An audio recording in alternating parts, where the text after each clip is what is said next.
results, Lord, that the government will act upon that will make a difference in the lives of these communities. We give praise and thanks in Jesus' name. Amen. And now the national anthem.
Well, thank you for that rendition.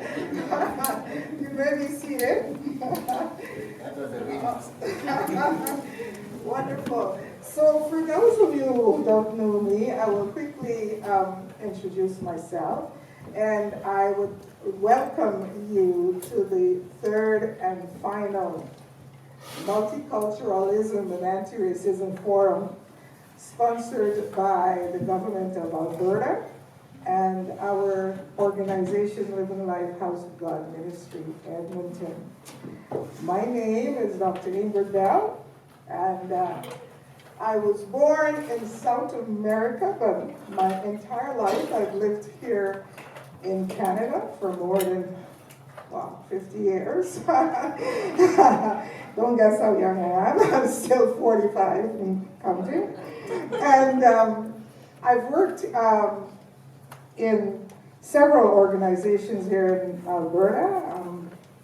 I work for the largest communication company here in Edmonton, and also our pension company in Alberta, where I retired as a senior auditor. I retired early because I want to pursue my own thing. I'm tired. It was just too much working after 36 years for private and public enterprises.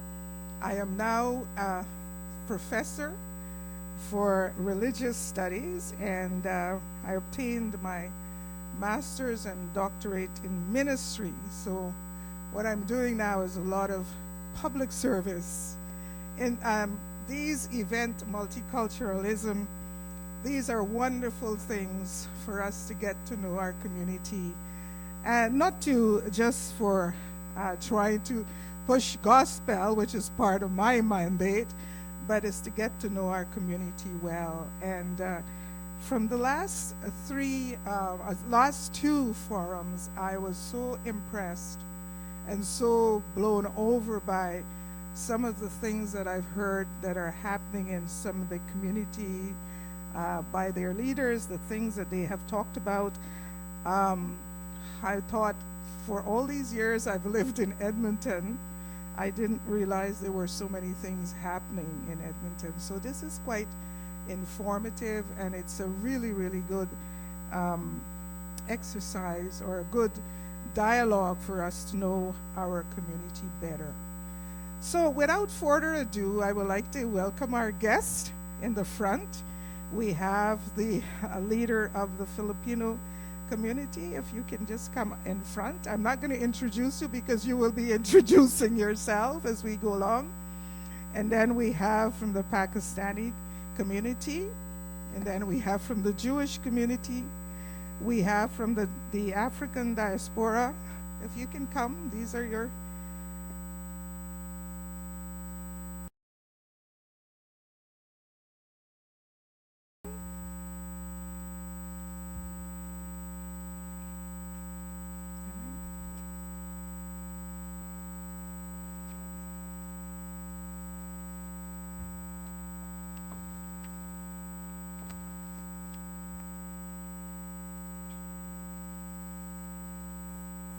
And we have the African diaspora. You can come up too.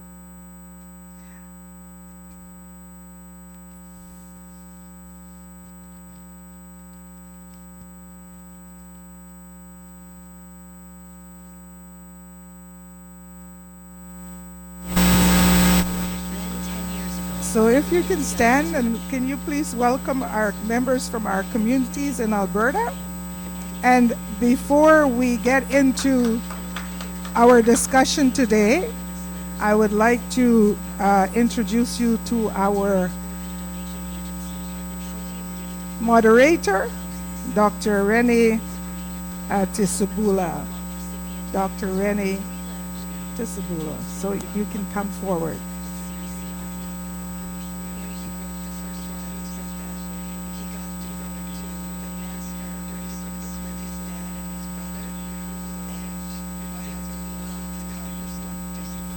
Thank you, Dr. Bell.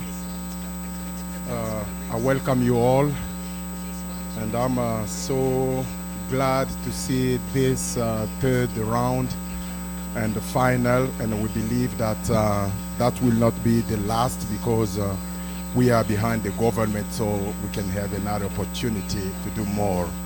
Last time it was just amazing, amazing. The first one was, I tell you, nice, ever nice. And now I guess we're gonna get again a wonderful time. So I am a little bit picky, forgive me. I am a media person, and I want the image to look nice. And working with government and founders, we know that they look at the number. And to see the number, there's a way we can make it look like we are many. But if you are scattered like this, it shows that we are not many. Then to make it better, so if you are in the back, I will please beg you to come forward so we can, yeah. Thank you very much.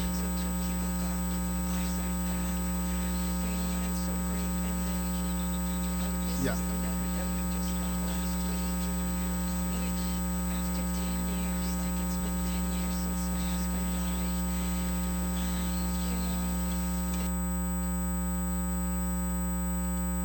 Thank you very much. As we are filming, and we know we want to have the film a little bit, we are a little bit packed. So this is tricky, In the camera, you won't see that. Right now, so we welcome everybody. As Dr. Bell said it already, we are ready to begin, and we have 1, 2, 3, 4, 5, 6. That's a lot of people to speak. And remember, you are speaking to, so we are many to speak today. Don't be shy. Questions, comment, we are here. It's a forum. It's a dialogue. We are talking. It's not a monologue. It's a dialogue. Dialogue means you speak, I listen, I speak, you listen. And we talk. All we talk. So don't feel shy. Don't feel reserved. And more alike than different. We are more alike. We all have something that we look alike somewhere. We look alike somewhere. Red blood, same source. We don't look the differences. We are human beings. So this is the most important thing, and this is why we are gathering to speak about that, to speak of the thing that can hinder, the thing that can stop that unity. We need to live together. We need to understand one another. That is why we are here, to understand each of the community. We have received so many communities before, and these are the new one. I don't think we had one before among them. These are the new one. So new people, new experience, and we're gonna hear very new stuff here. So we're gonna be also a little bit picky on time because we are many. So we have 3 mics there. Take wherever you wanna, that is close to you, to speak. And we're going to be going just from my right there, and then we come back. There are several community-driven organizations in Canada. These organizations undertake various activities for community members and beyond. Indeed, their overall aim is community welfare. That's where the center is. So now I have the first question. This first question, I don't think you have much to say, but we want to know you. I hear Dr. Bell said you will introduce yourself. You are the best person to introduce yourself. If we try it, we don't know if you're going to make it right. So can you introduce your organization first? Tell us when it was formed, its activities so far, what you do regularly, and your vision for the community, because you are in the community, you are organization working with the community. So what you impact in the community, talk about that, your vision for the community. It would also be helpful to state one or two challenges you believe the organization had to overcome in its existence. Challenges never, if you don't have challenge, it means you are nothing. You are nothing. Because challenge is what builds us, challenge is what makes us strong. So you will speak about your challenge. Can we start on my this young lady? All right, you have a mic there, so you introduce yourself and your organization. You may be seated here. Sorry. Okay. All right. My name is Josephine Ballard, and I'm going to represent two organizations today. It's the Filipino-Canadian Association here in Edmonton and Changing Together, a Center for Immigrant Women. So I am an economic immigrant from the Philippines, and that is Dr. Bell. I've been ahead of you because I've been here 57 years. So I'm older than you are. As you can see with the white hair that I have. And just like any immigrant, when I came to Canada, well, there was no place to go. I did not even know where I would have to stay.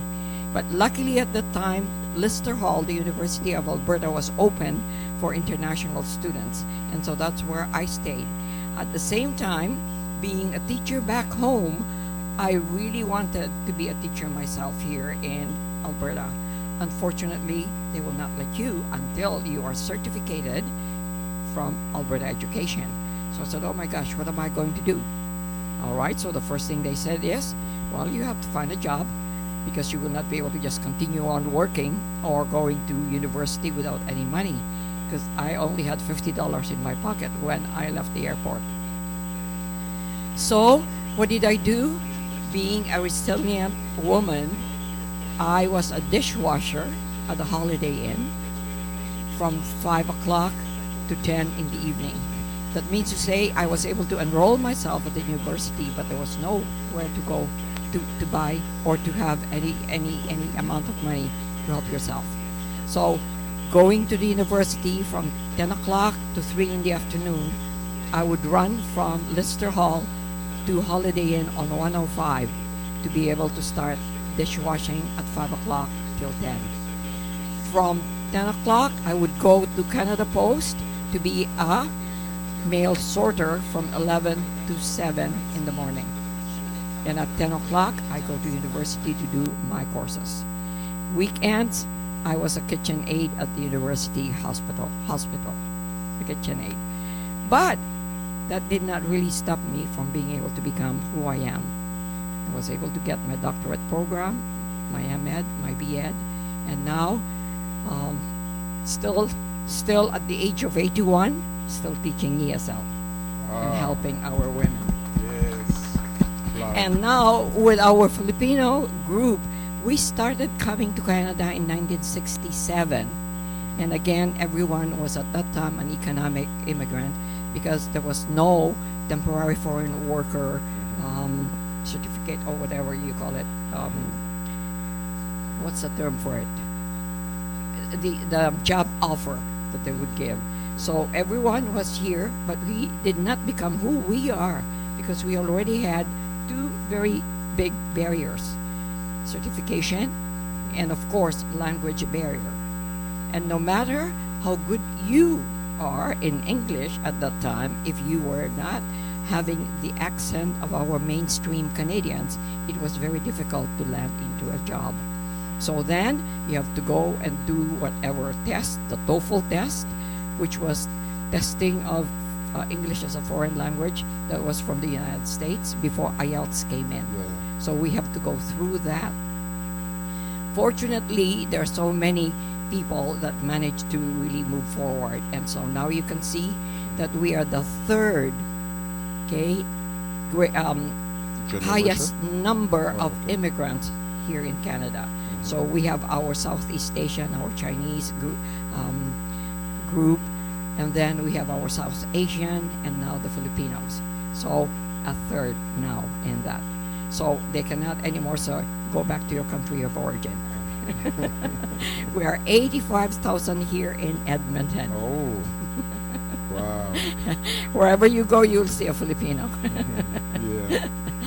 So with that, with the Filipino community, multiculturalism, it's easier for us to accept because we have been under Spain for 350 years.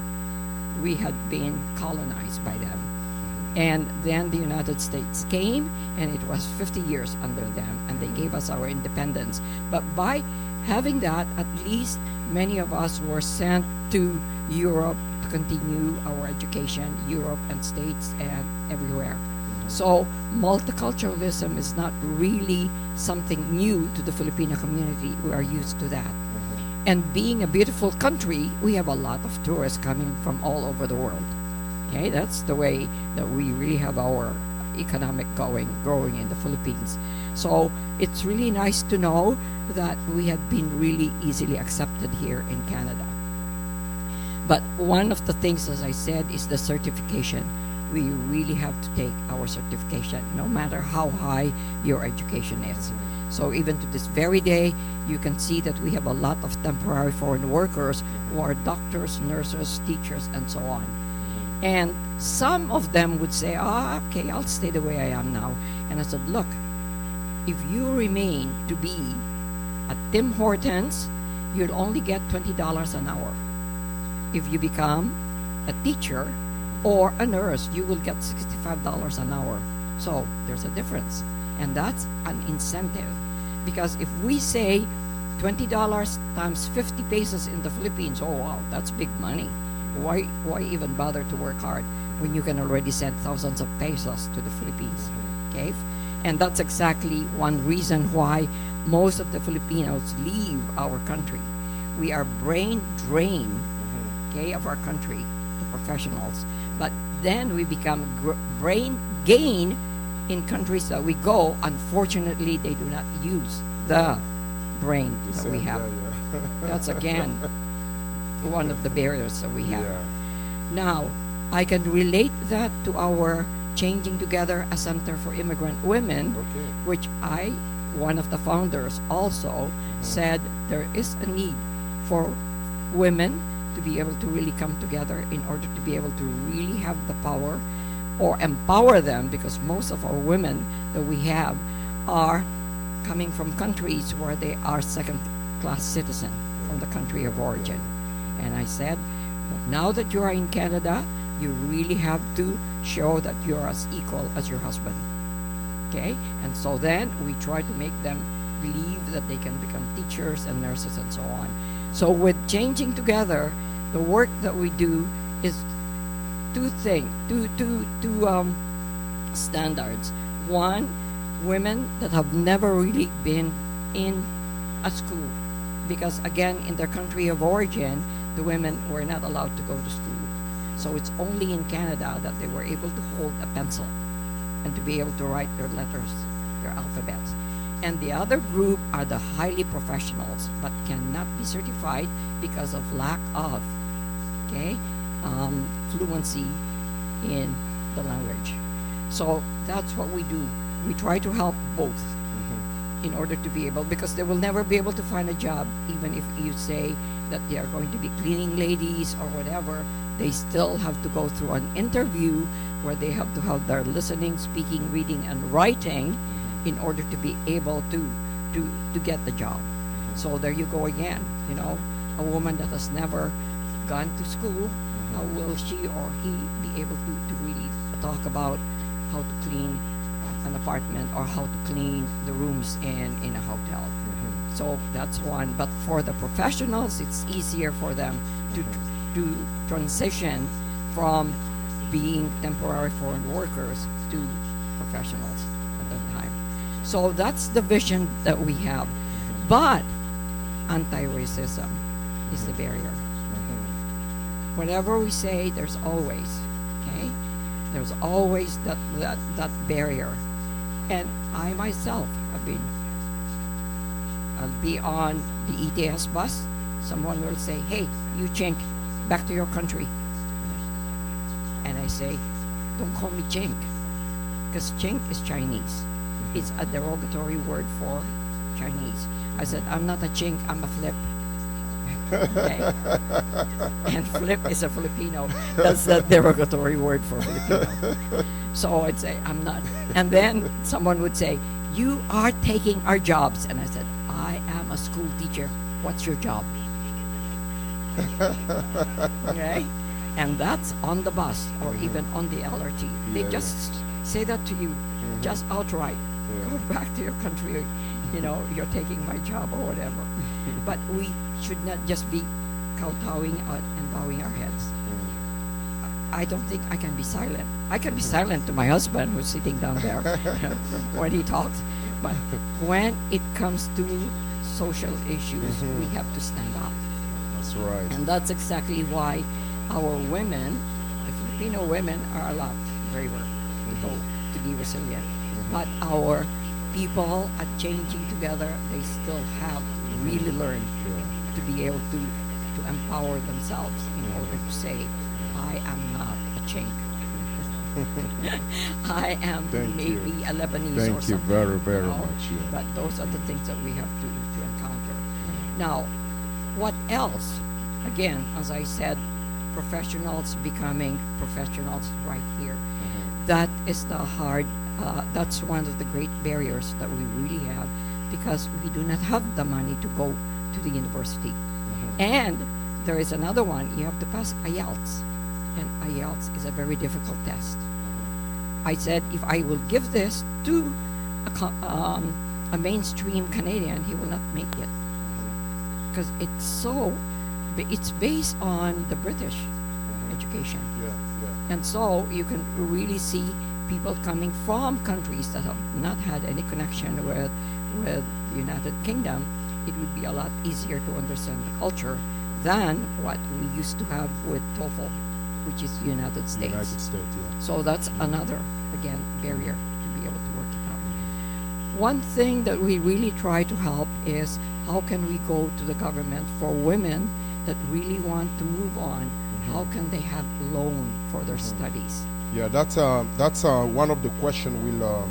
We'll bring it to this. Okay. I believe.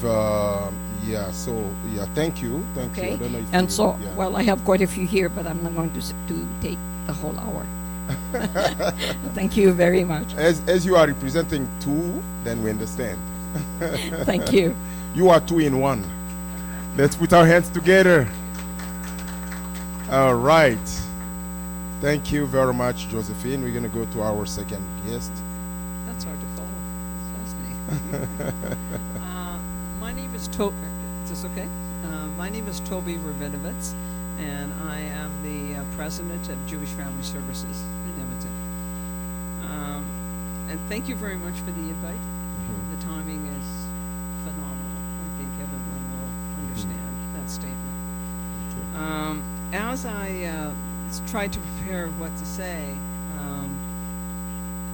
it became very clear that the questions that you asked are fascinating, and if we were having this discussion in August or September, the answers that I would give would be very different. On October 7th, with the attack on the Israeli kibbutz, and the attack of October 7th, our world changed. And I must say to you, I'm not exaggerating. I've checked it with friends, and because I'm doing that. I also want to introduce one of our board members, Linda Harnum. Linda, who is here to kind of also respond to that. And when Linda and I talked, I said, I don't want, this is not, what I'm going to say, please take it in context, that it's not a political statement. What I want to do is share with you the impact of October 7th on our community. And that's the only way I can answer those questions. So as a Jewish community, we're a relatively small community, you know, but the numbers were phenomenal. I believe our community is between 5,000 and 7,000 people in Edmonton. We're not a large community, but we have a long history of being in Edmonton and the founders of the foundation of Edmonton. The Jewish Family Services Organization came into being around 1948, the early 50s, where a group of residents felt that they needed to really develop and support the local community around social services.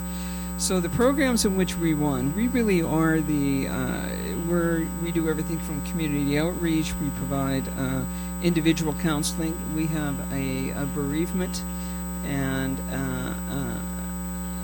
a trauma center, healing and bereavement center, which is known across the city for providing individual, group counseling, family counseling, youth counseling. We get a number of referrals from across the city. For that, we have a specialization in trauma counselors and definitely grief and bereavement. And to make it very clear, our funders come from pretty well the same profile as any social service agency in the city. We have provincial funding, federal funding, municipal through the Family Community Support Services, United Way, and so on. And based on our funding and based on the organization, it's important to point out that really we actually serve, when we look at our clients,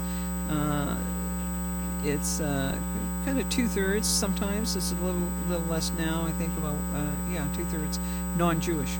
So we have all, we are there for those that are vulnerable and need help, and being Jewish is not a replica. So all of our programs and counseling and everything else come from across the city in the variable. That's important, we believe, to understand. October 7th hit, woke up. My response was probably the same as the majority of the Jewish community here. I contacted my cousin who lives in Israel. The understanding is that there are very few people here that don't have, there's no degree of separation in the sense of Jewish families here have relatives, friends, residents, identity with Israel. So the first response was obviously horror, trying to make sure people are safe, trying to track people down, and some families definitely have a direct relationship to those that were under attack and lived in kibbutzim. So it was just a kind of trauma, kind of the first time, oh, what do we do? Oh my God, what's going on, as you can appreciate. Very, very quickly, I must say that, so our organization had an emergency meeting with the board, and it became very clear that we are called on for mental health support within the community.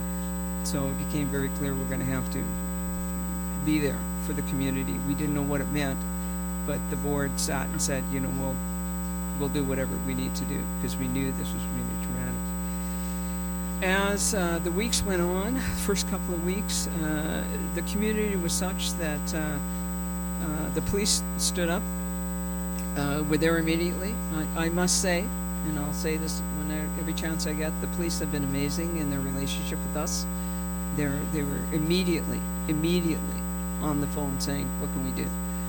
So now we have children who are traumatized because they have relatives back there, are going to Tomatora with police being there, trauma counselors and their parents crying to leave their children. So because we didn't know what happened, and the biggest shock that I think I could speak for everyone is how quickly the narrative changed. How quickly it changed within 24, 48 hours. Worldwide protests about Palestine and free Palestine. And I'm not suggesting in any way, like I said, it's not political, but the impact of that is phenomenal on us, because it says a lot of statements. And the kids, there was fear that there would be violence here. The protests on the street had members of our community, especially the senior members, afraid to go out. But I'd also like to point out that we have over 70 Holocaust survivors in Edmonton that we provide direct support for, and their families. And I probably don't have to tell you the fear of that seeing rallies on the street and the messaging. So it just, the fear of the community, I think Linda would agree, you could feel it. You could feel it in conversation, fear for our safety, fear for the synagogues getting police covered, what's going to happen. And it kind of leveled off for a while, as the narrative continued. But then what happened is we're getting into the second and third week, and we're trying to dealing with the counseling, the trauma counseling, families that don't know how to deal with what's happening, the fear, etc. And then what happens is that we're now hearing stories of high school, and so we have a dormitory, but it's only grades 1 to 6. So kids from 7 on and university are very fearful, because we're now getting stories from schools that are saying they have kids that want to join the rally pro-Palestine. We're getting kids who are saying I don't feel safe. We are also hearing of parents who are telling their kids, don't wear a Mugga David, Star of David. To families, take your mezuzah off the door because it identifies as a Jewish family, that you're a Jewish family. So we now have a generation of young people that are fearful to identify within the Jewish identity. And I think you can all share that starts to everything just kind of builds on the fear factor within the community. The the Holocaust Survivor Program is really, we're dealing with trauma, re-traumatization of parents, kids. There are many generations within our community of people saying, well, my grandparents were survivors. So it's just kind of, here we go again. And it's feeding into the narrative that has been around for a long time with anti-Semitism. The other issue from the university, and things seem to have calmed down, and then what happened was the University of Alberta Sexual Assault Center, if you're aware of what happened there with the director from the Sexual Assault Center, was signed a petition basically stating that the atrocities that happened on October 7th weren't real. There weren't rapes. There weren't the atrocities that go on that. So then we started hearing university students who are Jewish faith saying, well, I'm not safe here. I can't tell my story. I can't, what's happening. So we have to come in and say, hey, we'll be there for counseling. So basically our organization, if you put it to the organizational perspective, is we're just constantly being there and helping with the fear. But the problem is the fear factor is beginning and building. And it becomes very, very difficult to navigate, shall we say. The difficulty that a number of us are facing also is the attempt to try to give counter conversations about, and we're just not kind of, the conversation isn't there. Or all of us, I think, when I talk to my friends, myself inclusive, when I say, well, I try to have a conversation with a friend about, maybe what you're hearing on the news isn't the whole story. Let's talk about the history, and let's talk about, no, and then you get pushback. It's very hard to get to the narrative, and I would say anti-racism is common throughout, that people, media stories feed what you think, and then you attempt to give back to say, well, that's not the facts. It's being interpreted as, well, you're the ones that's kind of not in truth. It's a very complicated. So we're working hard, to support our community. The impact now that is happening is we're getting situations where organizations that have been partners with us in programs are backing off and are being silent. And I got an email from our executive director earlier this week, and his case in point is she was applying for a grant to support the LGBTQ community. This program has been around for a while. We have community partners that have been at the table with us in that program, and she says now she puts out, she's getting under deadline to get the program in, and she's getting feedback, or silence, she said. she was scrambling to find someone to assign a partner for the program. Now, I'd like to put that in context. This is a program that we've worked on for years with partners. It's to support. We're not asking you to support Israel. We're not asking you to support whatever. We're asking you to support a local agency providing service for those that are in the vulnerable population. And the only difference is October 7th and the messages that are going.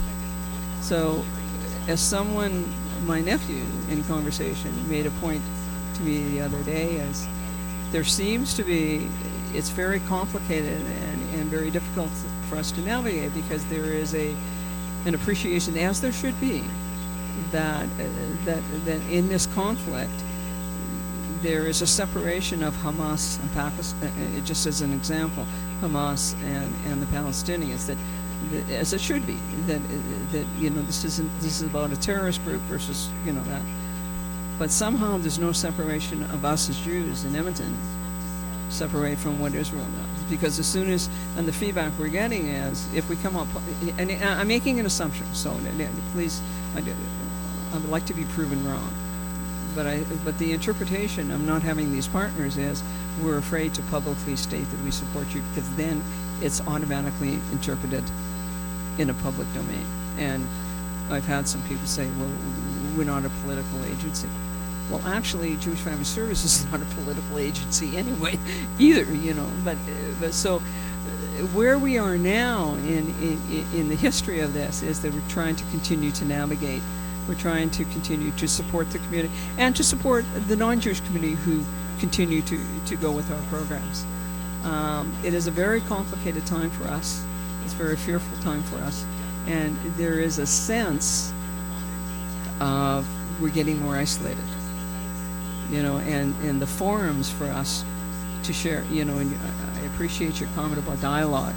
It's, I will listen to you, and you hopefully listen to me, and we will find a point. We are finding it very difficult to get into those forums because it's being down. So I want to share, I hope this is okay, I want to share a personal story with you. Sorry to interrupt. Just about finished. But Yeah, if you can just wrap it up. I will. Because we are really behind time now. Absolutely. Okay, Absolutely. Thank you I'm very finished. much. But the story is when growing up, I grew up in Edmonton, and never occurred to me, and I remember saying to friends, the Holocaust is history. It's history. We would never, ever, the world would never let anything, that resembles that. They would never let Israel be demised and the Jewish people, and that doesn't exist. And when I was in junior high, something happened in the city of Edmonton. It was one of the things when some child of a prominent Jewish family was in the paper. I think it was a drug arrest, or it was whatever. And I remember my mother, who I've never heard this from her ever, he said, well, no, that shouldn't happen. We have to be careful. And I'm going, well, just because you're Jewish doesn't mean you're not going to commit a crime. Like, excuse me? and I'm sure all of you would share with this. And I got to tell you, this is 6 years ago, and I can still remember the glare in her eye, that steely eye that the parent gives you. And she said to me, no, we have to be different. We have to keep our head down. We can't open the door for anyone to open the door for anything that would resemble and feed into the story of anti-Semitism and whatever. So just keep your head down, and we have to be different and just get along. So it's are we there? No, but there's a lot of similarities of what was happening.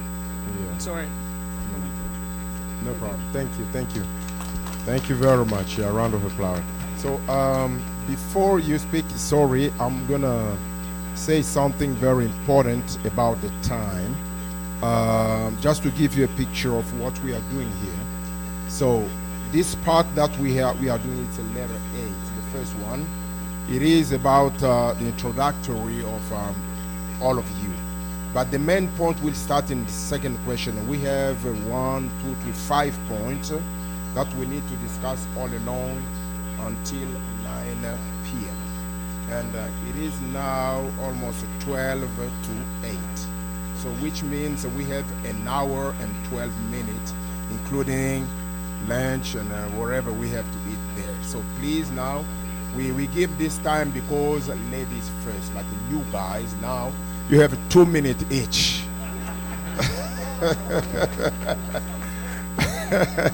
All right, please, thank you.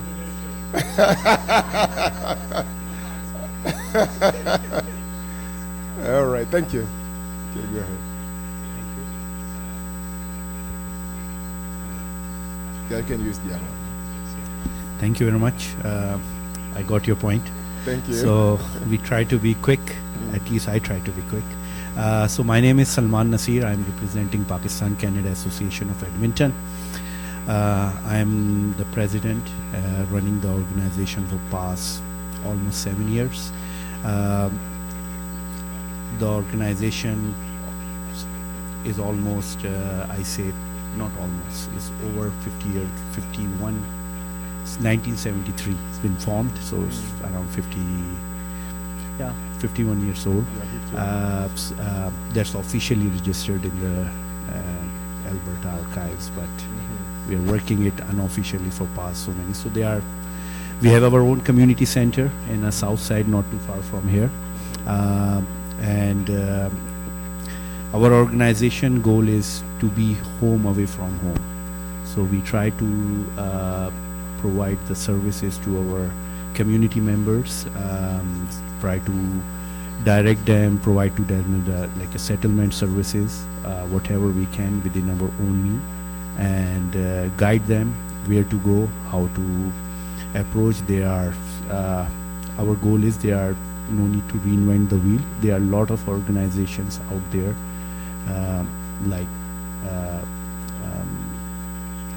our sister said, the Jewish organization providing, or Filipinos, and all the organizations. I mean, every organization is doing the great job, and there's no need to reinvent the wheel if it's already invented. The whole idea is to support each other and be there for each other, and work together as one. And we can, I think, achieve so many things as one unit rather than going in different directions. So this is our motto, to work towards the settlement. We try to provide, we have different types of services other than settlement for youth, for seniors, for ladies empowerment, for workshops, for mental health, about different health issues. We work with the doctors of Alberta, the physicians of Alberta, where we are offering different workshops. So with food bank, we offer food bank services on our community level basis. So where no questions being asked, if you need help for food, just give us a call, and the hamper is going to be at your doorstep. So this is how we work. Other than that, there are other services in Alberta, like say food bank. They require pretty much your whole database, your whole passport number, and this and that. So no, we are just give it one hand, and the other hand don't know about it. So this is the whole idea. I'm not going to take a whole lot of time. When it comes to challenges, I think we'll take care of the second question. Okay. Thank you very much. Give us at least one challenge. Okay, I can teach. Okay, so the challenges, we have lots, but just to pick one, if I have to say, is the language barrier.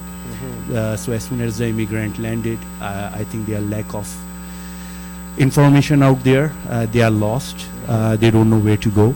So I think there should be a counter or some information right at the airport, or some sort of immigration center as soon as they check your customs, to hand over some brochure, depending which community you're coming from or whatever, because they like to see their community members, because they are lost, they are scared, they are fear of unknown, they some are kind of reference. yes, exactly. There are cultural difference, there is language barrier, there is climate difference, all of those things, and so on. So I think these type of services are missing, and that can help. The other than that is being a part of a roundtable discussions Yes, we are sitting here great. They need more of these workshops. But other than that, like the round tables where actually the decisions making. You know, sometimes the, you know, yes, it comes on paper, you are part, but actually it's just a, you know, it's just like that elephant have two teeth, one for eat, one for showing, right? So I think we need to be a part of that, and so on. So we'll cover it up later. Right. So I just hand it over to my. Thank you. Thank you. Put our hands together for him. Thank you. Yes. Thank you. Thank you for the opportunity. So this is my first time I'm here, and my name is Rajiv Arora. I'm representing Hindu Society of Alberta. I'm a president of the society, and the society was established more than 50 years ago. And the goal of the society is to promote, moral, cultural cultural values among the community members and community in large. And other time to time, we hold seminar on mental health, regular health, and for example, what are the common challenges the community is facing. So other than we hold Sunday prayers on Sundays, but other than these, we have also been involved working with mustard seed food bank, so to raise food for the needy. This is one of the most common challenge these days, especially the inflation and the prices are rising, so we are very cognizant of this. There's definitely a need. People are looking for help, and I think the challenge I see today, there is a definitely issue. This multiculturalism is getting better, no doubt. All of the corporate bodies or business companies doing business here, they understand the diversity, equity and inclusion is the need of the hour, because their customers they are asking for it when they go to in the market, ask for work. So there is I have seen, I'm accountant by profession, so I am seeing that we are getting better, but definitely it's hidden there. The most common challenge the immigrants see here is the language, as said, and also the accent. And sometime when they come and apply for a job, so without looking at the resume, I think their application is rejected by just looking at the name. So if they don't have an English name, so there will be outright rejection. That's what I have seen. Mm-hmm. But I think there is a need. People or HR department, they are becoming more knowledgeable. They understand what kind of strength people can bring if there's a diversity of workforce, right? The people from different backgrounds, they have their own strength, they have their own values, right? So that we are raised in a very different environment. But I see a lot of improvement in, especially every organization have a concept they are making the part, diversity, equity and inclusion. There are issues, but if we work together as a human is the need of the hour. So the goal of my organization, I think the phenomena is we say Vasudevam Kutumbam. So it means the whole world is one family. So when we see the whole world is one family, it means we are one human being. So when we consider us as a one human being, when we become a human, then once we become a human, I think this problem will be solved. That's my take on it. So we'll discuss more. Thank you. Thank you very much. Thank you for the opportunity.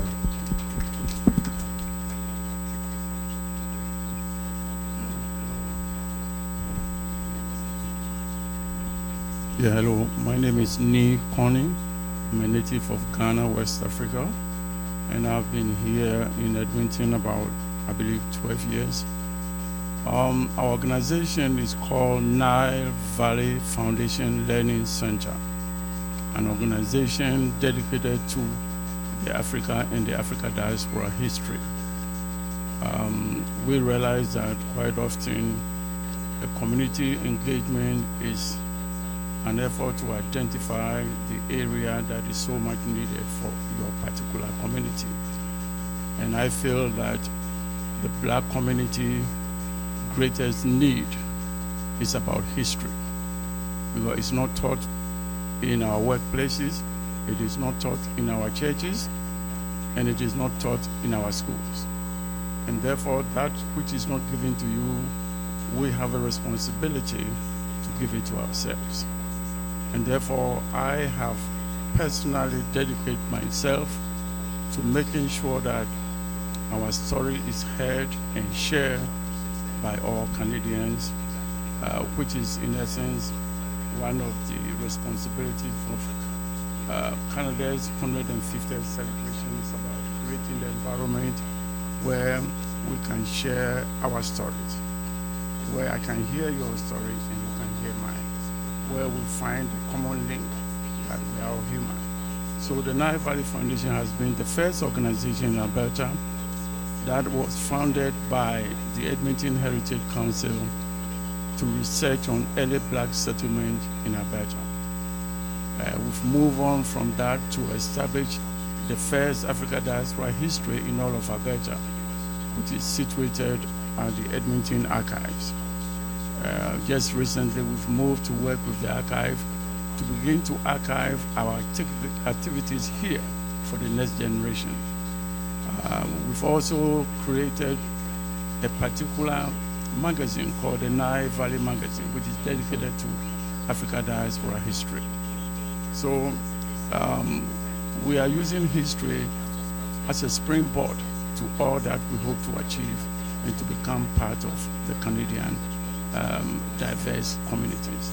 So I believe that history is one of the things that if you don't know who you are, then you don't know what you would like to be. And if you don't know how you got here, then you're not ready to go somewhere else. So our mission statement is a past to honor and a future to nurture. Thank you. Thank you. Thank you, Mr. Nee. Okay, thank you so much. I would like to say good evening to everyone. We will be not having a problem for my name. If you can say Schwarzenegger, you will understand my name. Okay, let's go.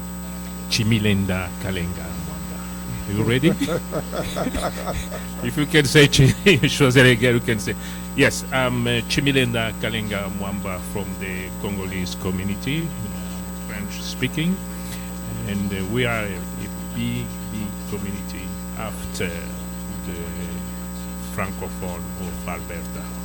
We are about 6,000 Congolese. It's shameful for me to be just 2 persons from Congolese community. Anyway, we have. I would like to say to say thank you so much for the panel. What you said, we have the same problem.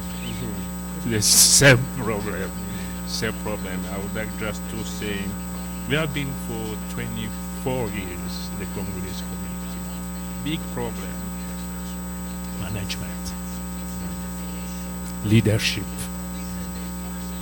Big problem. Till now, for 24 years I have been in the Congolese community. We cannot solve it. Big problem. The other problem, they say that the language barrier, it's a big perception. This is my 3rd event. I was the first one at the university.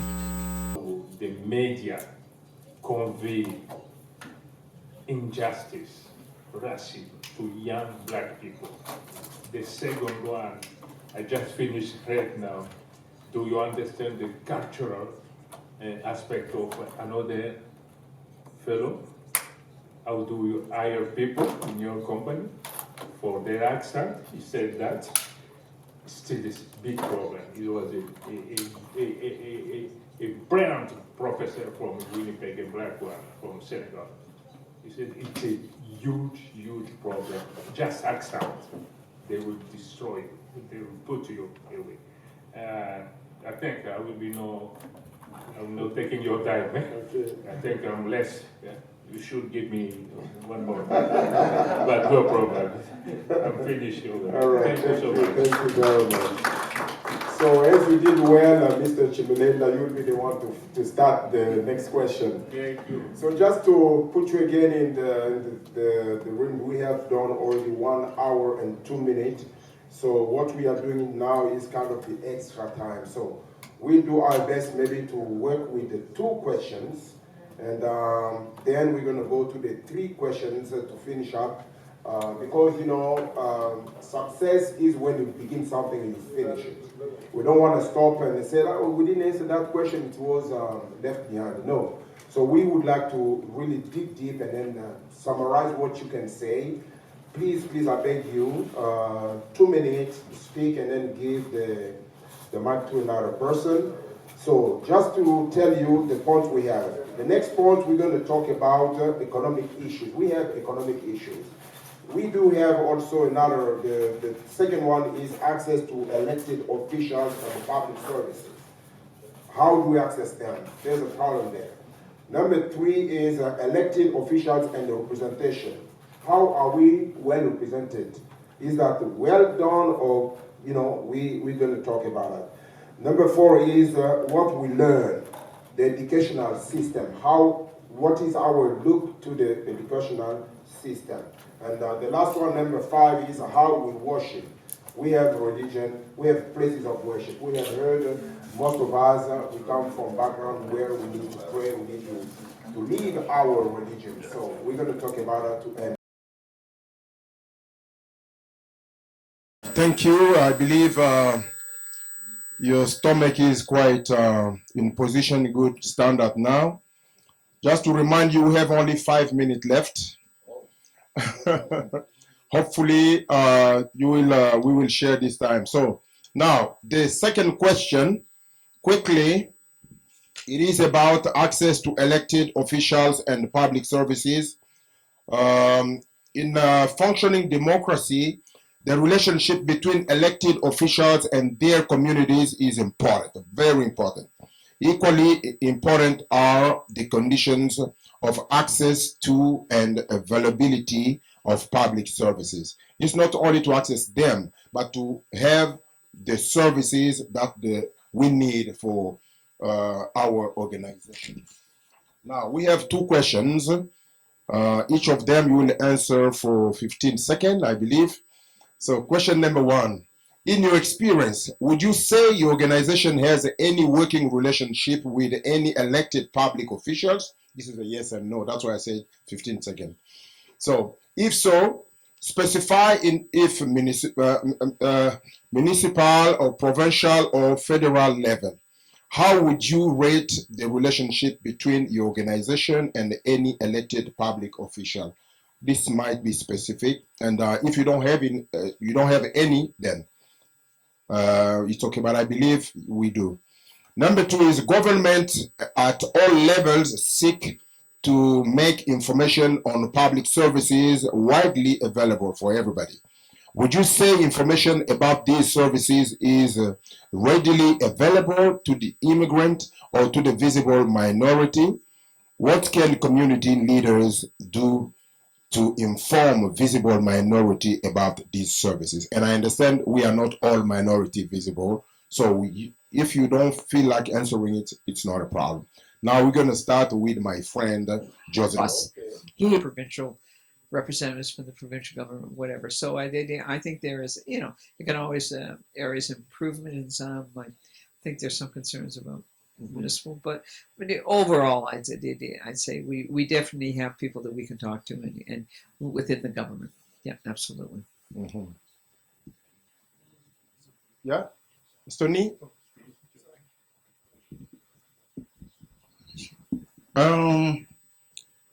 I do feel like the question should be the other way around. Mm-hmm. I do know politicians, when they are seeking our vote, they do come to our communities, wherever we are. Even if you are in a hole, they will fish you out. So we don't have, my experience has been that there are a segment of the community that is usually connected to public officials, and Mm-hmm. therefore, if you are not up here to that power, you usually don't get them to come around. But at election time, there's no discrimination about your vote, because all votes count one. So what I'm here to say is that they must be able to come to us instead of them waiting for us to approach them or to reach out to them. There haven't been much connection between my organization, in my experience, with any particular official. I believe the other person that I can recall vividly has been Redford. I can't remember her first name. She was quite helpful when she was in office. Unfortunately, she was taken out, let me put it that way. And since then, I haven't been very close, and I'm not very happy with their approach within our community, because a tree is based upon what it produces, and I haven't in office. And I want to end by saying that there is a template for us to follow, that much of social progress that have been made in our community historically is based on community advocates, or advocacy, if you will, where change comes, not the politicians. So I think we should look at how we elect people to public office, if they have the community interest or they have a personal interest. And that's what we haven't been able to do. So people come to us not representing us, but representing themselves. And when we do that, it means that we are giving them our votes for free.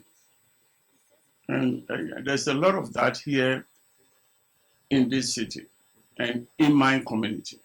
So I think that moving forward, we should examine who these people are before we elect them. And it doesn't mean that because he's black, then you vote for him. No. Is he committed? Is he willing to sacrifice, to demand the things that are needed for the community, or go there and be a token? So I think we haven't been able to find leadership that will go out and speak profoundly about the issues that we have in the black community. Let me tell you one thing, the area of black boys and what is happening to black boys. I can tell you there will be no politician in our community that will say, let us address the issues of black boys. No. They will talk about women empowerment because it's easy to sell.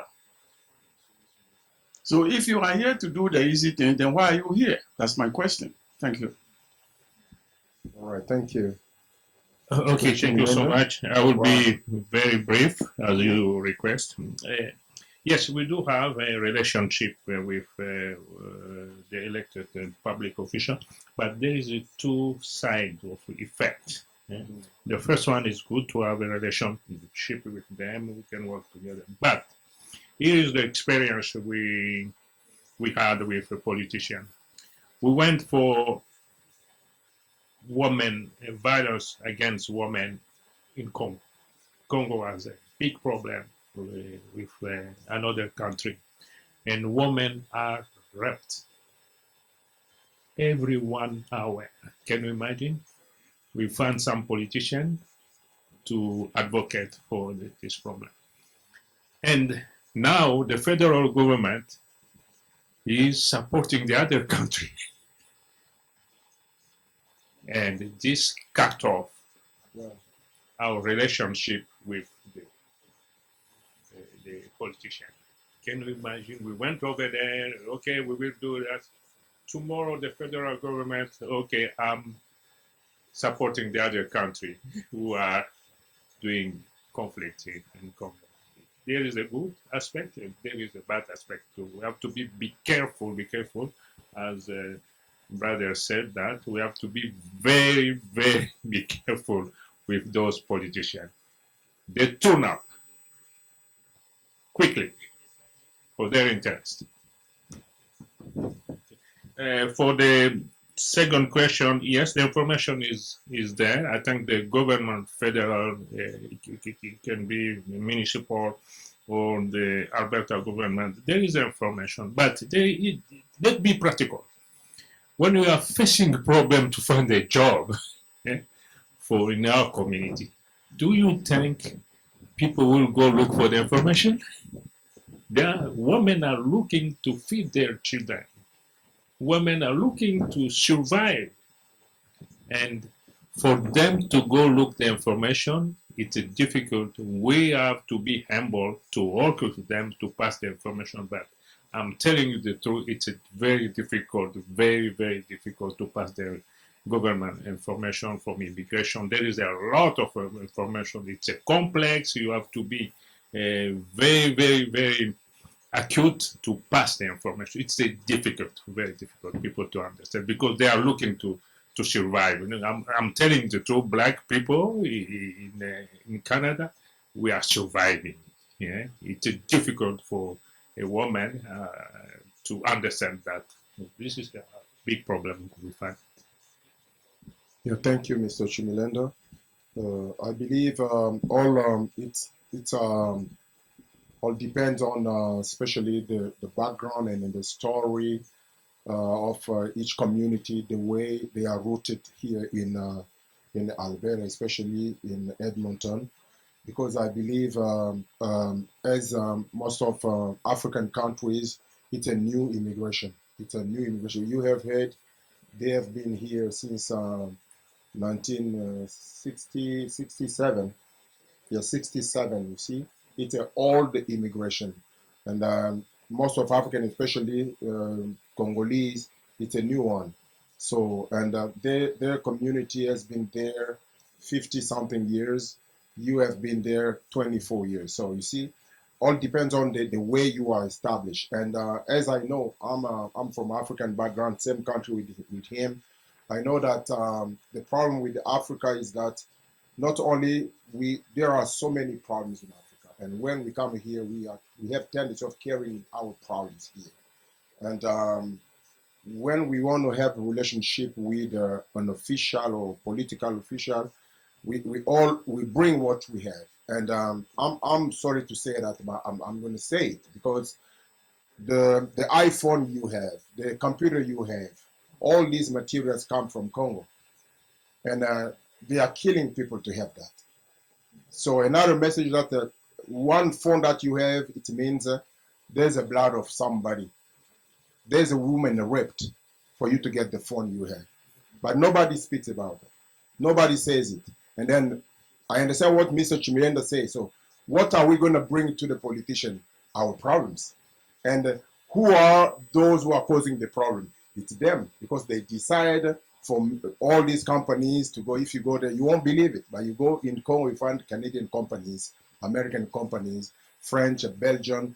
There are those who are, you hear all the time, there's war in Africa. Why is that war on and on? It's because there are people entertaining them. Who are those people? Canadians are there. So that's why it's hard for us to go to speak about our problem. They won't believe it.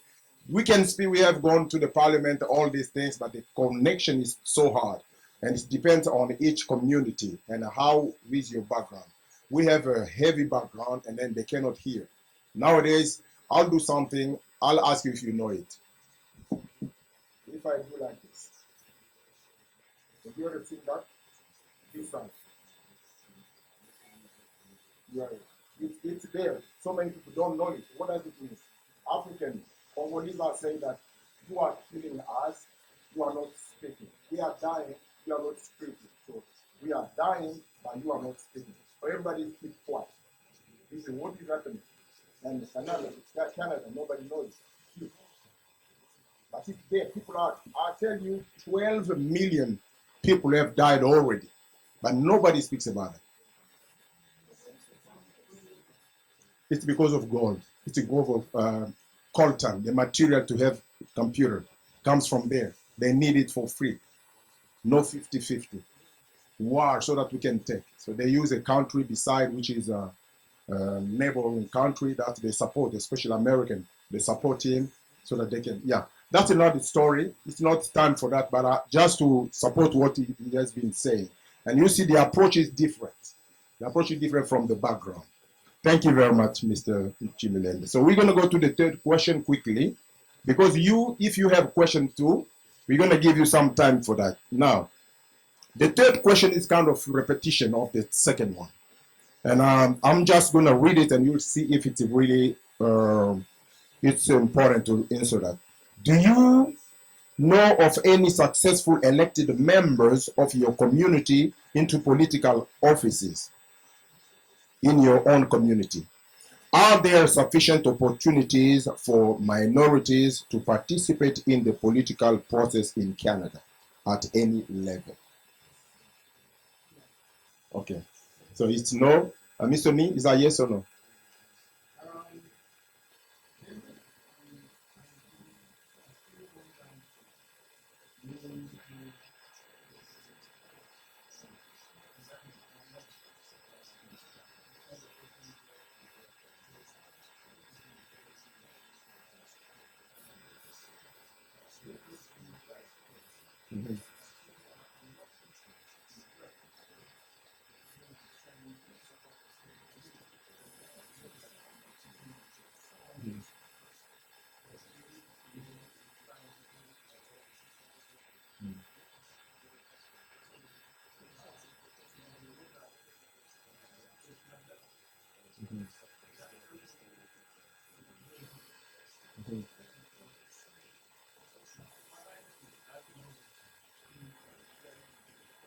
Can you please use the mic, please? Sorry, I was. We are recording. Sorry. Why is that knowledge? Because I heard you mention a while ago about education. If it is education, we have no problem. Because we are educated to the level. But is that translating into our social condition and political condition and economic condition? So if knowledge is to change your communities, we have the knowledge. Why our community is not changing? So there's something else that we need to look at critically to examine what the issues are. So it's not about education because we got the education. They said go to school, we did. And when you talk about communities, our communities produce more academics in this country or anywhere else. But Mr. Nee, in your community specifically, do you have your members into the political offices? We do. Working with we send people, whether in the whole Canada or in this country, whether it's Lincoln Alexander from way back in the 70s, we send people. Gene Augustine.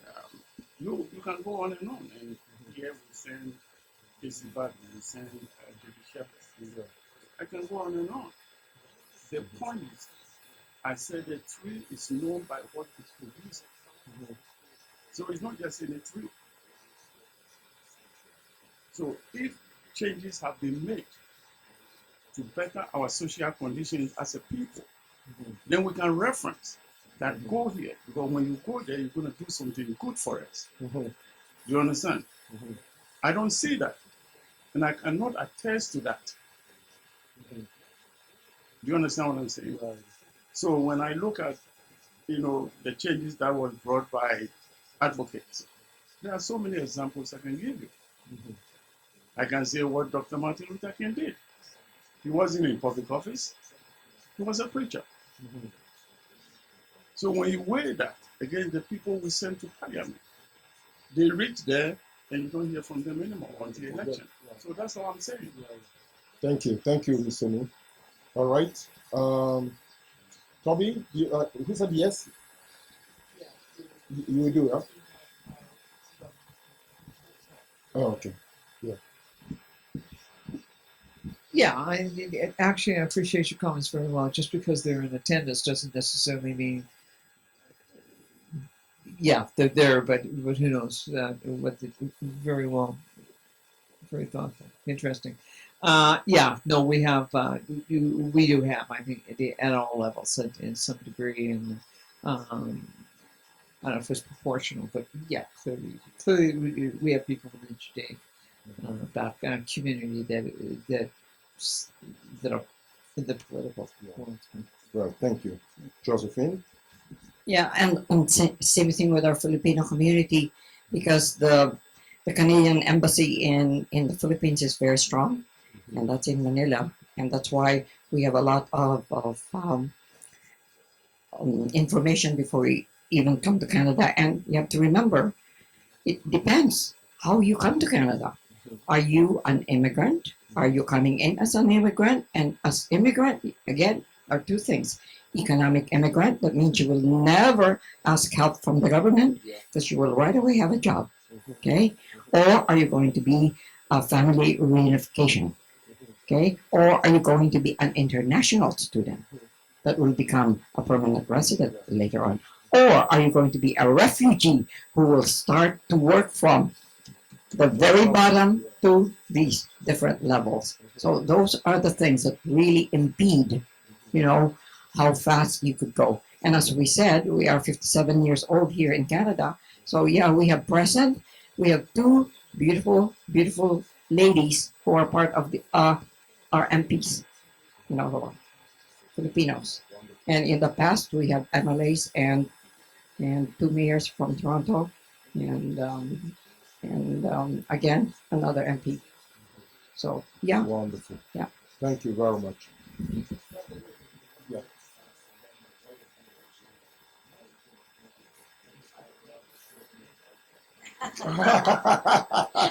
That's not true.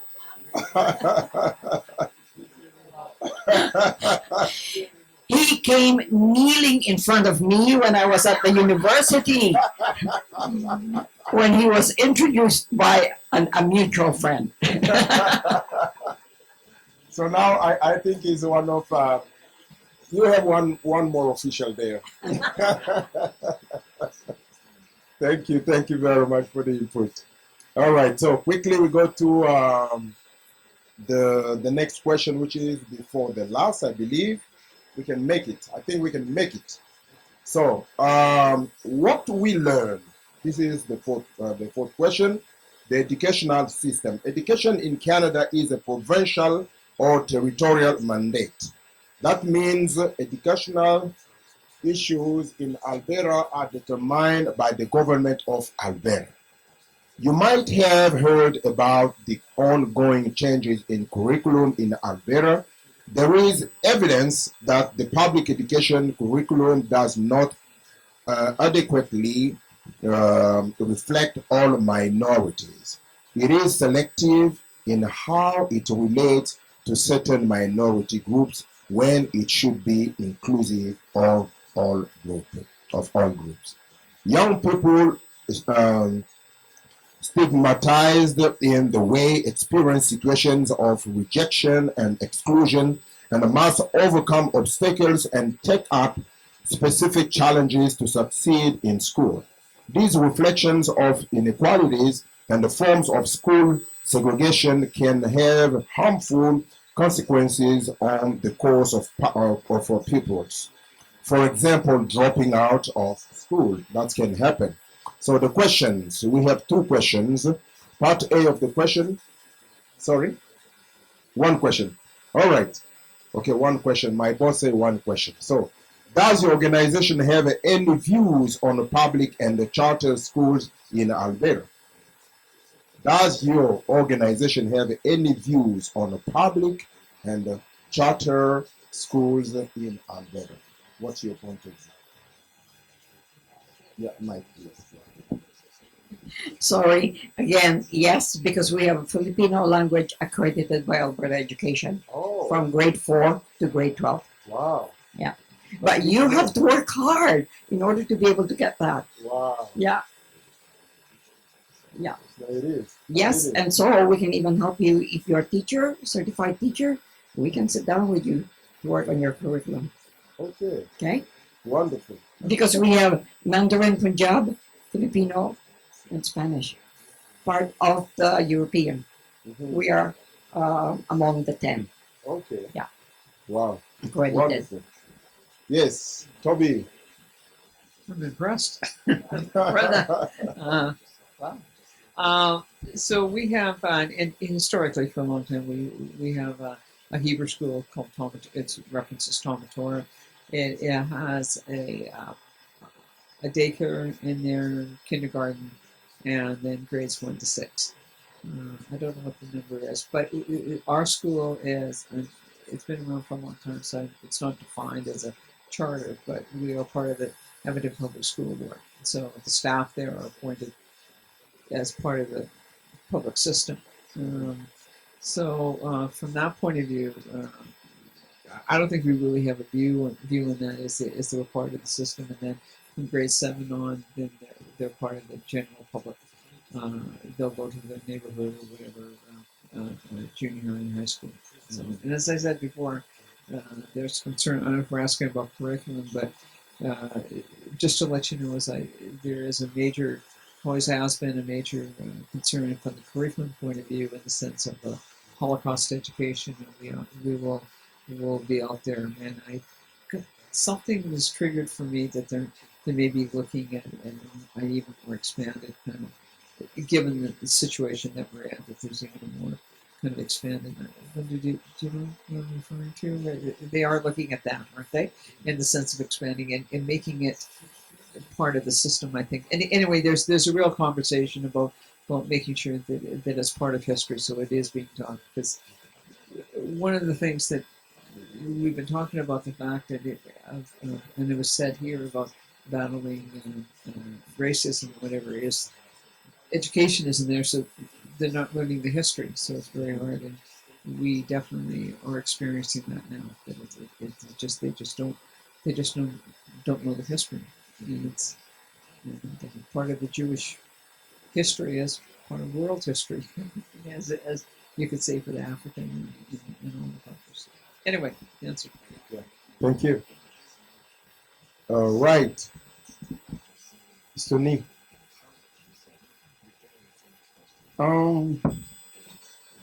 We struggle with the educational system, and we talk about the dropout rate for minorities, specifically for people of African descent. But there's a template, and that template is the house outside of the Western Hemisphere in terms of dropout rate in Africa, in most African countries. It's less than what it is here. So it means that when you create an environment where studies are relevant to the people you teach, there's an interest that people will stay. There's a case study in Toronto about an Afrocentric school that was opened at the Jane Infinity area by a good friend of mine, Dr. Sefade from the University of Toronto. And they have 98% of the students stay in school. So it's telling you that when you provide an environment that is relevant to the people before you stay, but it's an interest. And so what we are saying is our organization, the Nile Valley Foundation, led the crusade in asking the government of Alberta to accept Black History Month. And so that's a step in the right direction. Now, BC have accepted Black History curriculum in high schools. So I'm looking forward to engaging the government of Alberta that if we can accept Black history as part of junior school curriculum, perhaps Black youth may begin to have interest. Because self-knowledge is the benchmark for any human being. If you don't have that, you have nothing. So I think that we should begin to look at what environment are we creating so that the youth can stay in school and how relevant it is to their well-being. And those are some of the things. It's not just staying in school. If I'm not hearing a story about me, if I'm not hearing any history about me, why am I staying here? Well, you don't recognize it. And how do I connect to this land when nothing is being said about me and my contribution? So I think that's where we begin to have the conversation. Thank you. Yeah, wonderful. I think that that's very interesting because I see so many activities at school about Black History Month, some design, some so many activities, but yet not a program like a curriculum inside. No, that's a very good point. All right. Okay, Mr. thank you so Chimere. much. I will be brief again. I agree with what you said. Thank you so much. We are Francophone. There is two systems, English and Francophone. In Francophone aspect, we can see it's coming. It's coming. I can rate it to 4. It's coming because most of the teachers are from Africa now in Francophone school. Ivory Coast, Cameroon, Burundi, Congo, I don't know another country. You can talk. I was in Saskatoon last week. I do community journalism. I went to one school. It's a Catholic school. It was a black history in French, Le Mois de l'Histoire des Noirs.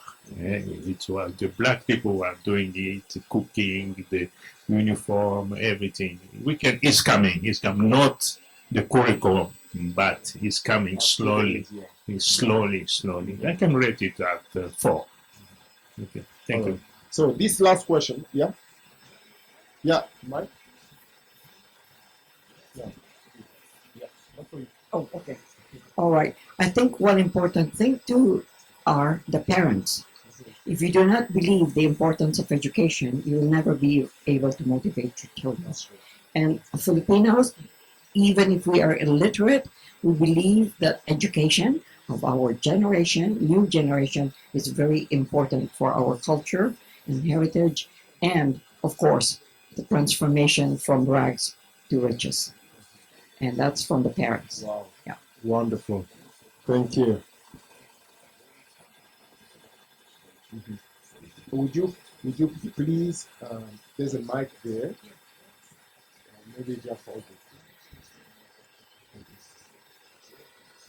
Talking about Black education and our heritage being discussed in high school is something that I'm very passionate about, because that can either empower or it can disempower to young Black people.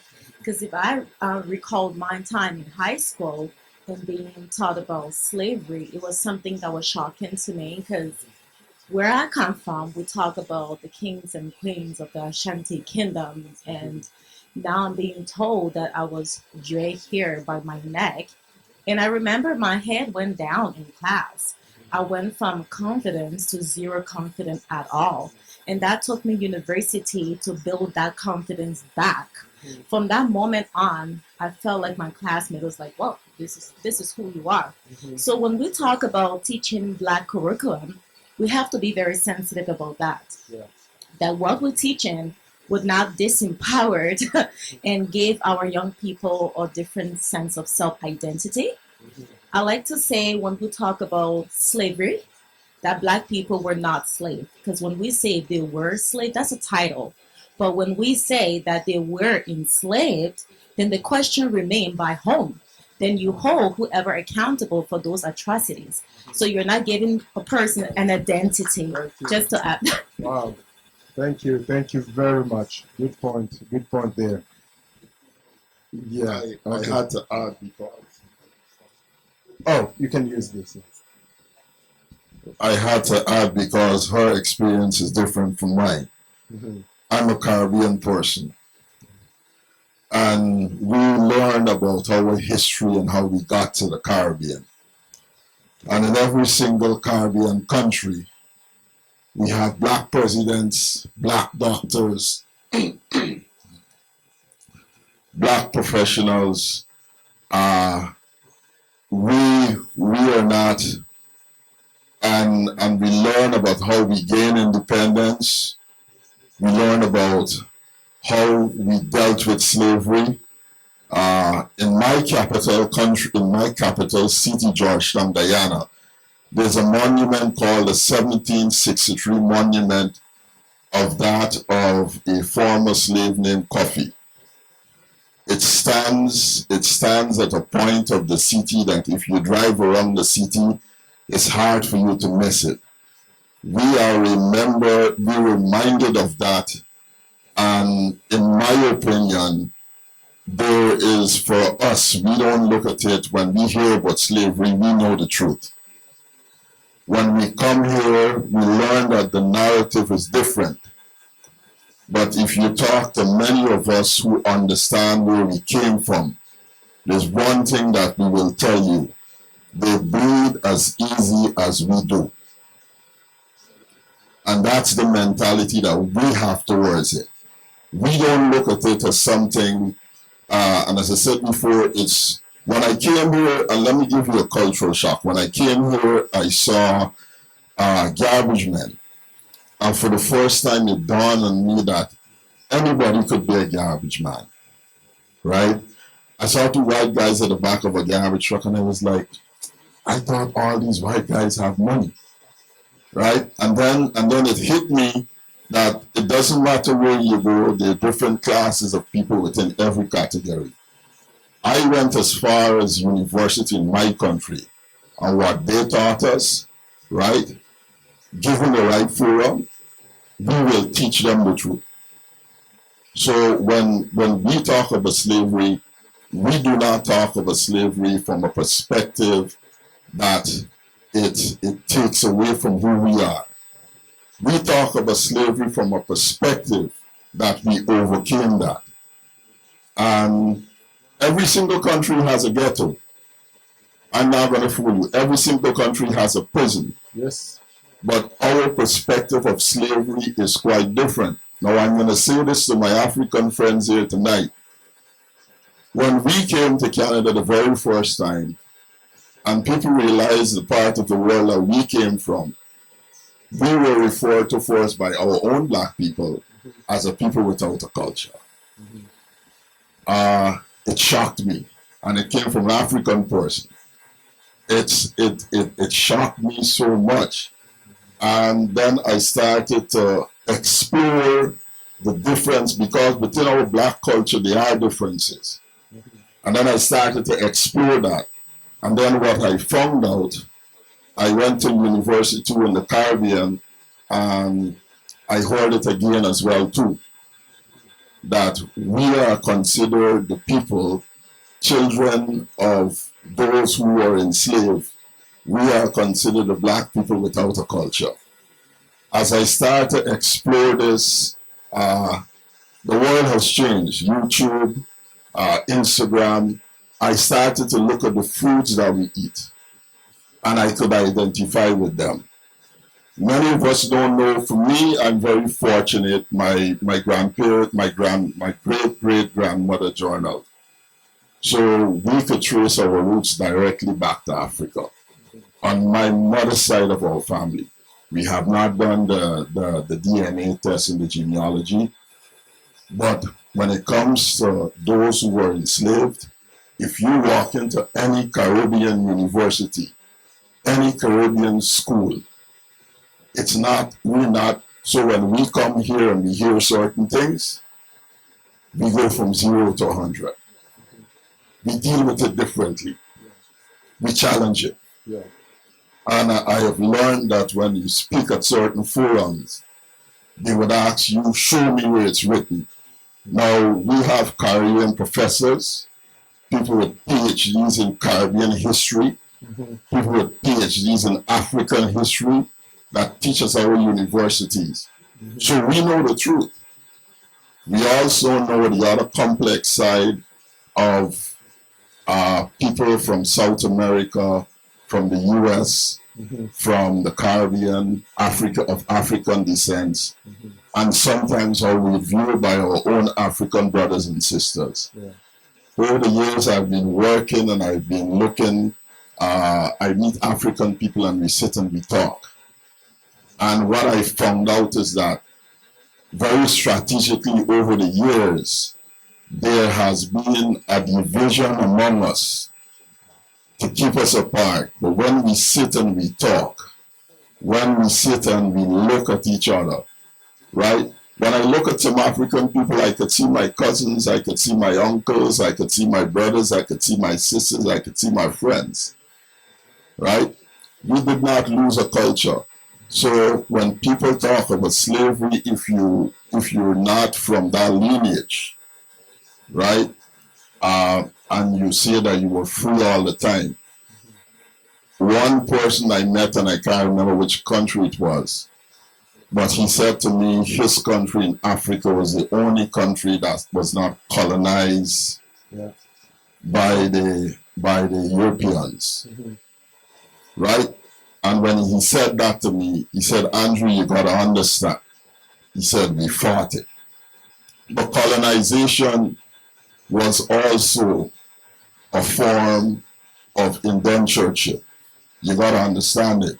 That's how we look at it. So if you are not speaking Swahili, or if you speak in French, or you speak in English, or you speak in Spanish, you went through a form of indentureship. That's what our education teaches us. So when I meet, like when I met an African guy a couple of weeks ago, and he was asking me, Can you please wrap it up? I'm going to wrap it up now. Yeah. And he was saying to me, do you speak French? And I said, no. I said, the French got you and the English got me. And that's where I leave. That's well said. Right, so we gotta understand, it's not for us to be upset, but it happened to most of us, not all of us, with the exception of one country. Yeah, please, thank you. So just to let you know, we are already 9:36. Yes, so Okay. I can empathize with the sister because I can't trace my lineage. And when I tell my children about our history, we're a multicultural society where I'm from, where 6 ethnic races make us up. But I can't tell them beyond a certain point.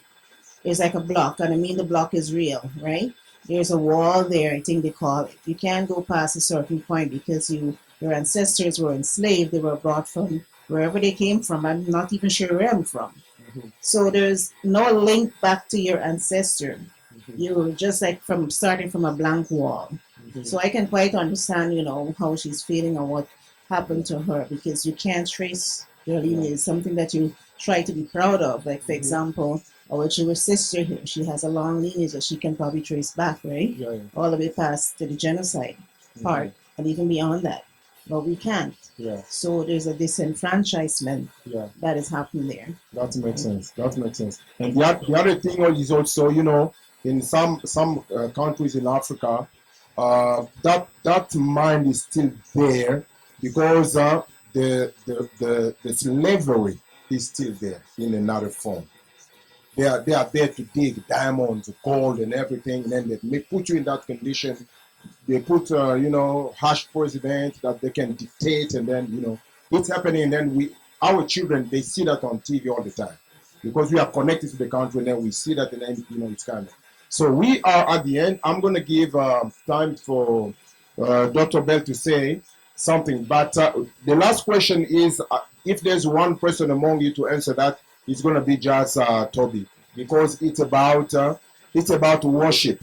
It's about worship, but I don't know if there's anything to say there. Other than that, we can give the mic to Dr. Bell so she can wrap up and then close up. I don't know if there's something. Yeah. Well, all right. So okay. All what's right. the question? The question? Do you believe? So it's about. Do you believe that there is a role for the government to in subsidizing these organizations and providing them with assistance in terms of resources to continue to provide, and in some cases expand the services they provide to community? This is most of the time for worship community or churches or religion.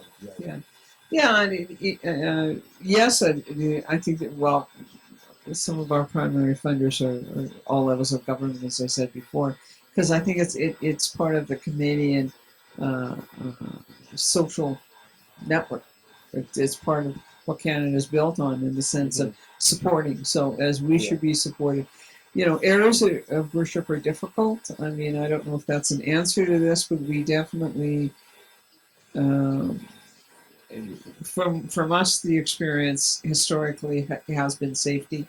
I mean, I don't know about you, but during our high holidays when the synagogues are full, there was always a police presence in the front. I grew up with that. It's given. It's just, so on one, so it's a society that says, yes, you are free to worship, but we also need to provide you with safety. And, growing up with that, it's kind of front and center.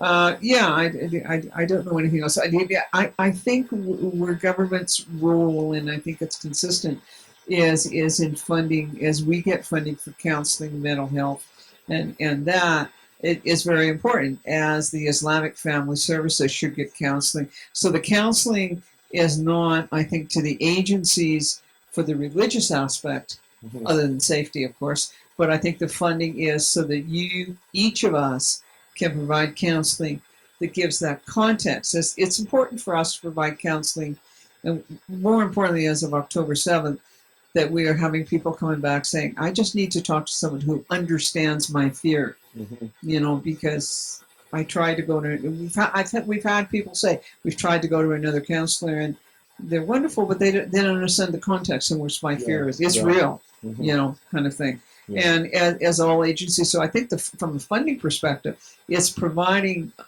our agencies religiously the opportunity to support the community. So I think there's a distinction of not necessarily funding the religious aspect, but funding the community support aspect. All right. Okay, thank you. Josephine, please 10 seconds because we are over. Let Josephine say and Sonny. Filipinos are quite lucky because of the Catholic Social Services. And as Toby said, it's not your religion, but it's the social issue that's being funded by the government. And Filipinos are mostly Christians, and our Muslim group have their own mosque that they go. And they're also openly accepted by our mosques that are here, be it coming from the Middle East or in Pakistan or somewhere else. So that's the way we are. All right, Mr. Lee, I think my fear is the fundamental pillar of democracy that our forefathers established, that separation of church from state. And I think we should be very careful how we invite the government into the only institution we have for communities. And that is where I think we should be very cautious, because once you allow government into your home, there's never ending. It's one after the other. So, and as an African, I know chieftaincy was very close to the community until politicians enter into that arena. So I'm looking at the same thing in my community as we begin to invite government to come and give us money to do things. Then they're going to tell us how to preach or what to say. So I think that right is fundamental. The separation of state and church is fundamental to democracy. And for me alone, I think we should leave it that way. Let us find out how we can help ourselves. Thank you. All right, that's a point of view. All right, can we all clap and give really big thank to our panelists? It was very, next time we need 4 hours. All right, we're gonna call upon Dr. Bell to close up and then give us, the last word. Thank you very much. Thank you so much. This was supposed to be a 2-hour event. And somehow, of course, we have more members on the panel this time along. We had 3 or 4 the last time, so we have 6. But initially, when I applied for the grant for this multicultural association, it started with my niece that was in school. And she came over and told me that she was told by the teacher to present to them about Black History Month. Incidentally, we're in Black History Month. And so she and the other Black students had to do a presentation to the class about Black history. So we talk about the history not being taught in the schools, and that's the reason why I became excited about applying for these multicultural stuff, because the teacher didn't know anything about Black history. And so another reason for this, as I started, we talk about religion. So it's not for government to interfere with how the church leaders presented their service. I mean, yes, I agree with Mr. Nee that is wrong. There's a separation between government and state. But the reason for that question was, during the COVID, I saw, and myself specifically, an increase in counseling,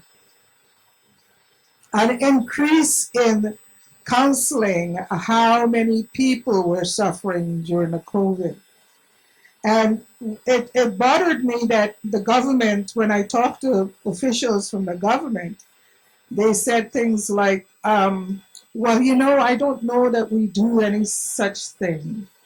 So today I learned something new. It's not about the religion, it's about the social aspect of the group. So I perhaps learned these are the reasons why we have these forums, is that we get information to help each other and how we can approach the government. So I thank you so much for coming out. I could sit here and listen to you for hours because there's so much information. But my job is not finished. I have to put together a report for the government. And at the end of this, by the end of the month, and I have to summarize the 3 events that we had. What are the key points? I learned a lot of things. One point that I think this is the second or the third time I heard it was mentioned that when immigrants come into the country, they need to be something set up at the immigration for them, because many of them don't know where to go, what to do, especially if you have no family in the country you're in. So these are important things that I will report back to the government. We also, the school system is very bad.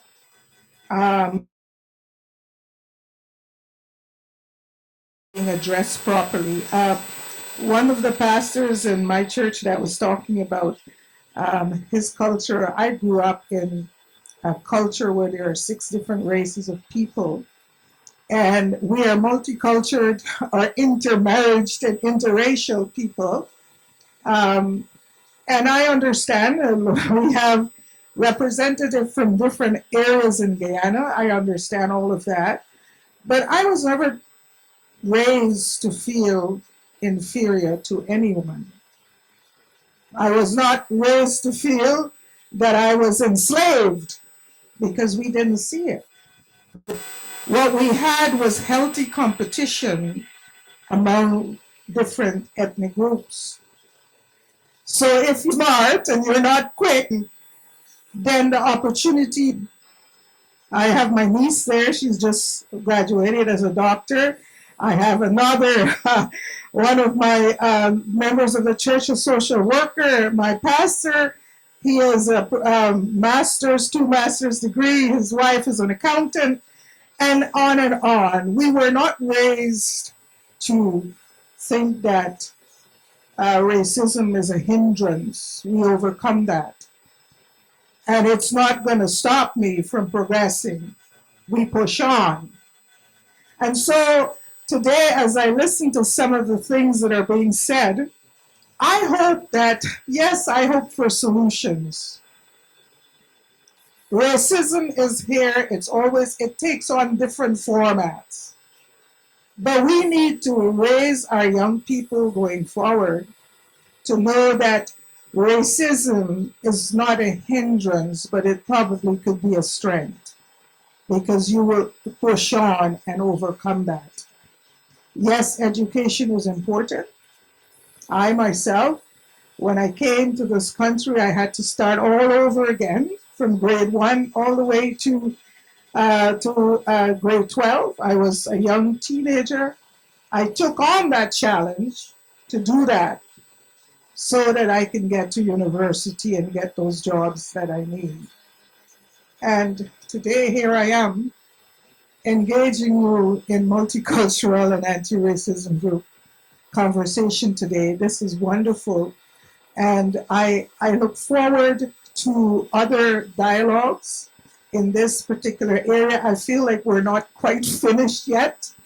There are too many questions, too many things to ask, too many issues to bring forward. The first group, the Muslim group, and they talk about the issues they're having with the police force. Some people in the Jewish community have a strong relationship with the police force, the Muslim people don't. And so there are many, I'm looking forward to the reports because I believe this is going to be quite interesting. You have met, I didn't introduce one of the professors from McEwen University that was here. He will be a person that I will be looking to help me with putting this report together. And I hope that it will be a report that really, really brings out some of the issues that we heard here today. Some groups are doing really well. The Filipino, the Jewish, the Somali group. Others are really struggling, and it depends on how long you've been in existence, right? So I thank you so much. This has been most informative, and thank my panel, Josephine, Toby, me, and Chinamili. I thank you so much, and I look forward to keep in touch. I will be calling you tomorrow in the next few days to keep in touch, and let us continue to help one another through our issues. Praise the Lord.